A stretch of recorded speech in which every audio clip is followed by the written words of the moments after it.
रोज एक ही नाश्ता कौन बनाता बहू? सुबह से ही किचन में काम मैं क्यों करूं? मैं घर की नौकरानी हूँ क्या? अगर तू नहीं घर के काम करेगी तो कौन करेगा? अब घर में काम ही क्या है? तू अपने आप को समझती क्या है? मैं जो हूँ वो समझती हूँ। रात में तुझे मैंगो केक खिलाई थी, मैं ये भूल गई थी कि ये केक मैं अपनी बहू को खिला रही हूँ, जो एक न एक दिन मुझे औकात दिखाएगी ही। मैं लाने बोली थी आपसे, तो बात ही करने बेकार है। मुझे नहीं खाना।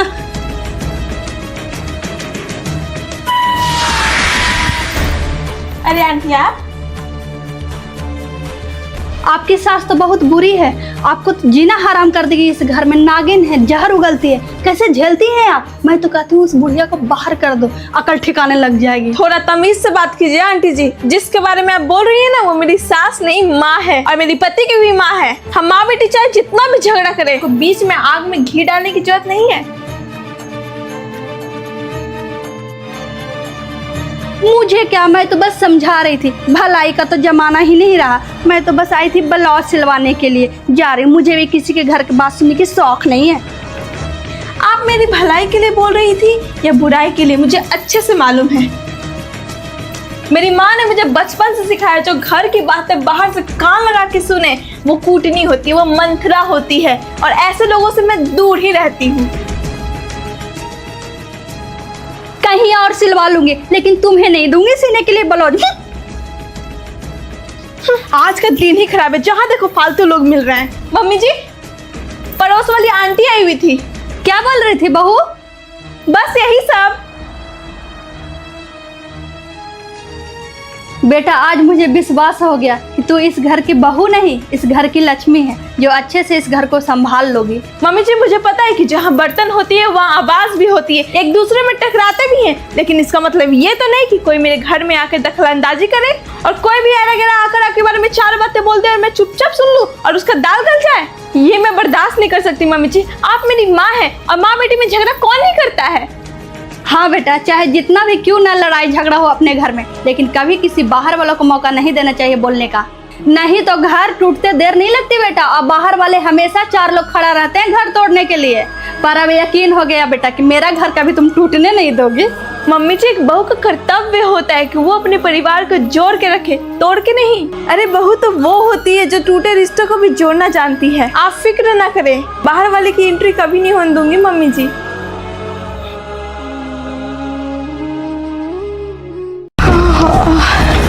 प्रणाम माँ, खुश रहो। अरे ननद जी आ गई आप बैठिए, मैं आपके लिए ठंडी लस्सी लाती हूँ। माँ, वैसे घर देखकर लग रहा है कि भाभी के हाथ में पूरा घर का कंट्रोल आ गया है। क्या बोल रही हो? अब आ ही गई हो तो चलो मार्केट, मैं मार्केट जा रही हूँ, तुम भी साथ चलो।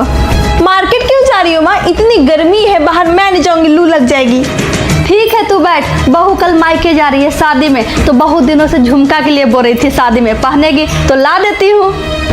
माँ, आपको क्या जरूरत है फजूल का खर्च करने का? आपको तो पता है ना सोना कितना महंगा हो गया है, आप अपने बारे में सोचो। अरे बेटी, शादी के इतने साल हो गए हैं, कभी कुछ नहीं मांगी है मुझसे, तो आपको भी दी है कुछ? बेटी मेरी सारी जरूरत के ध्यान रखती है मेरी बहू, और क्या चाहिए बुढ़ापा में? तू बैठ, मैं लेकर आती हूँ। अरे माँ, आप क्यों झाड़ू पोछा कर रही हो? भाभी कहाँ है? अरे बेटी, तुम्हारी भाभी सो रही है, थोड़ा सुबह उठकर मैं झाड़ू पोछा कर देती हूँ, तुम्हारी भाभी को भी आराम मिल जाता है कामों में। वाह माँ वाह, भाभी आराम करती हो और आप काम करती हो। भैया नहीं है यहाँ तो पूरा फायदा उठा रही है भाभी। अगर मैं नहीं देखती तो मुझे पता भी नहीं चलता। अभी फोन करती हूँ भैया को। क्या हुआ नन्ना जी? क्या नहीं हुआ ये पूछो। मतलब आप सो रही थी और माँ यहाँ काम कर रही है। अगर बहू के रहते माँ को ही काम करना पड़े तो क्या फायदा है ऐसी बहू का? नाना जी, ऐसा कुछ नहीं है, माँ जी अपने मन से करती है काम, मैं नहीं इनको बोलती हूँ कुछ करने। हाँ बेटी, बहू सही कह रही है, मेरा ही टाइम पास नहीं होता है, तो सुबह सुबह झाड़ू पोछा कर देती हूँ, फिर नहा धोकर पूजा पाठ कर लेती हूँ, थोड़ा बहू को भी आराम मिल जाता है। सारा काम घर का बहू ही करती है बेटी। आप ज्यादा पर्दा मत डालो माँ, मुझे सब दिख गया है। बेटी, अगर तुम्हारे घर के फैसलों पर मैं या मेरी बहू नहीं बोलती है, तो तुम्हें भी इस घर के फैसलों पर तुम्हें बोलने का अधिकार नहीं है। बेटी, ये तुम्हारा मायका है और हमेशा रहेगा, लेकिन तुम्हारे पास एक और घर है जो तुझे अपने तरीके से सजाना है, जैसे मेरी बहू इस घर को अपने तरीके से सजा रखी है। बेटी, अगर तू इस घर में अपनों की तरह आएगी तो तुझे इस घर में मान भी मिलेगा और सम्मान भी। माँ मैं समझ गई, लेकिन एक बहू की नजर में एक सास कभी माँ नहीं बन सकती, याद रखना। हाँ बेटी, क्योंकि कोई सास नहीं चाहती कि उसकी बहू उसकी बेटी की तरह रहे।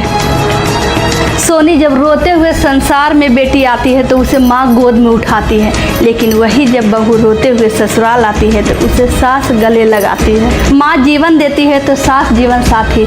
माँ चलना बैठना सिखाती है तो समाज में सास उठना बैठना सिखाती है। माँ अपनी बेटी को कोमल कली की तरह रखती है तो वही एक सास अपनी बहू को विशाल वृक्ष बनाती है। हर माँ अपनी बेटी को सुख में जीना सिखाती है, लेकिन सास अपनी बहू को दुख में भी जीना सिखा देती है। बेटी, माँ भगवान की तरह होती है तो सास गुरु की तरह होती है। बहू, लो सत्यनारायण स्वामी की पूजा अच्छे से हो गए हैं बेटा, प्रसाद खा लो। मैं खाई हूँ मम्मी जी। तो तुम किचन में कहाँ जा रही हो? मम्मी जी प्रसाद खाकर ही रहिएगा, खाना नहीं खाइएगा, खाना बनाने जा रही हूँ। चावल नहीं बनेगा, आज एकादशी है। जाओ तुम नारियल पानी पियो, मैं खीर पूरी बना देती हूँ। 2 घंटा पूजा में बैठी हो, तुम्हें आराम करने की जरूरत है बेटा। ठीक है मम्मी जी। बहू, लो बेटा खीर पूरी खा लो। मम्मी जी अभी तो नारियल पानी पी हूँ, पहले पूजा का साफ सफाई कर लेती हूँ, सामान हटा लेती हूँ। अरे तुम चुपचाप खाना खाओ, तुम्हें आराम की जरूरत है बेटा, मैं साफ सफाई कर लूंगी। ठीक है मम्मी जी।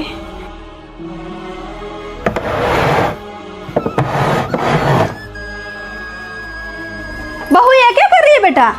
मम्मी जी सोफा हटा दिए थे ना, वहाँ पूजा किए थे तो वो ही लगा देती हूँ।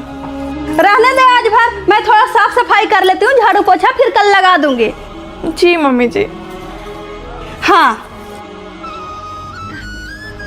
बहू, लो कपड़ा मैं फोल्ड कर देती हूँ। ठीक है मम्मी जी। मम्मी जी एक बात पूछूं आपसे? हाँ पूछो।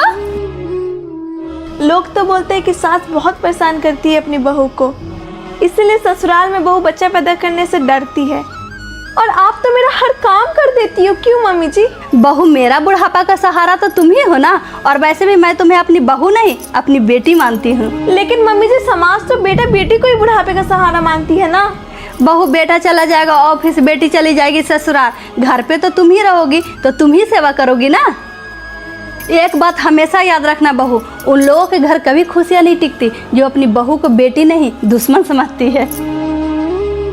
लेकिन मम्मी जी बहू तो हर सास के नज़र में बुरी ही होती है ना। बहू, हर बहू बुरी नहीं होती है, और कई घर में ऐसा होता है कि बेटी के चक्कर में सास अपनी बहू को दुश्मन मान बैठती है। आप सही कह रही हैं मम्मी जी, अगर हर कोई आपके जैसा समझने लगे ना तो किसी की भी बहन बेटी दुखी नहीं होगी। सास को माने तो वो भी तो माँ ही होती है ना। आराम करो। अगर ससुराल में सास माँ बन जाए तो बहू को जीते जी स्वर्ग मिल जाता है। मम्मी जी मुझे बहुत दर्द हो रहा है, मुझे डॉक्टर के पास ले चलो। मम्मी जी मैं सत्संग में जा रही हूँ, इतना भी नाटक मत करो। दहेज नहीं लाई हो जो डॉक्टर के पास जाके पैसा उड़ाते रहे। और हाँ, पिछली बार की तरह ज्यादा नाटक मत कर। खा रही थी अभी भर भर थारी तो दर्द नहीं हो रहा था। मिट्टू के पापा बोले कि कोई भी दिक्कत है तो तुरंत डॉक्टर के पास जाना, कोई मोह माया मत करना पैसा का। मम्मी जी 3 महीने से डॉक्टर के पास भी नहीं गई हूँ, हर महीने डॉक्टर बुलाया है मम्मी जी। अरे डॉक्टर सिर्फ नोट छापने के लिए हर महीने बुलाता है। इस हालत में मीठा मीठा दर्द होते रहता है। अब नहीं होगा तो कब होगा? बात पीछे डॉक्टर के यहाँ जाना है। हम लोग भी 6 को बच्चा घर में पैदा किए थे, सबको हाथ पैर है, सब अच्छा कमा रहा है। माँ क्या हुआ? दादी ने डॉक्टर के पास ले चलो, इन्हें जरूरत है। माँ तुझे मैं कुछ नहीं होने दूंगी, अभी मैं आंटी को बुला के लाती हूँ।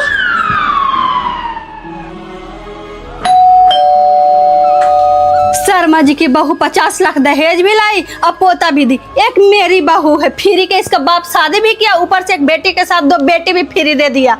मेरी तो किस्मत ही फूट गई। अरे मेरे सोना और राजा। मिट्टू दादी को बोलो बेटा कि मम्मी को दूध नहीं हो रहा, ड्राई फ्रूट्स का हलवा बना देने। ओके मम्मा। दादी बेटा इसे कहाँ पता चलेगा तू दूसरी शादी कर लेगा तो? तू विदेश में रहता है, कोई कंपनी में अच्छी लड़की है तो उससे शादी कर लो, कम से कम पोता का तो मुंह देख लेंगे। इसको इतना परेशान करेंगे, इतना परेशान करेंगे कि भाग जाएगी। हाँ क्या पापा दूसरी शादी करने वाले हैं? मैं ऐसा नहीं होने दूंगी। मना कर दी, मत बोलो दादी को। माँ मम्मी जी मसूर का दाल बना दो, दूध नहीं बन रही है, इसकी पेट नहीं भर रही है तो बहुत रो रही है। अपने घर से तो फूटी कौड़ी नहीं लाई और यहाँ ऑर्डर पे ऑर्डर कर रही है। मांग अपने मायके से खाने पीने के लिए पैसा।